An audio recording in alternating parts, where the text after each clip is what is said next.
આજ દિવસ સુધી તમારો ભાઈ કોમેડી રીલ્સ બનાવતો, બરાબર, બધાને હસાવતો, એ વસ્તુ તો નોર્મલ કહેવાય કે ભાઈ હાલો આપણો ધંધો છે કોમેડી રીલ્સ બનાવવાનો, લોકોને હસાવવાનો.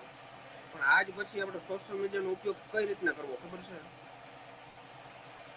બધાના પડદા ફાશ કરવા છે. અમુક અમુક લોકો બહુ હોશિયાર થતા હોય છે બધી પાસે, બરાબર,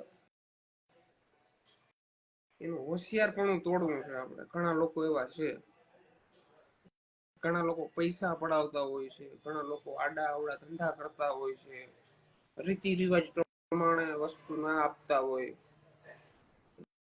બધાનું થવાનું છે હવે એક નંબર. અને આપણે સપોર્ટ છે ચારે બાજુથી ફૂલે ફૂલ, બરાબર. કોમેડી રીલ્સ આવશે પણ હવે ઓછી આવશે. સડાવો બધા યુટ્યુબમાં.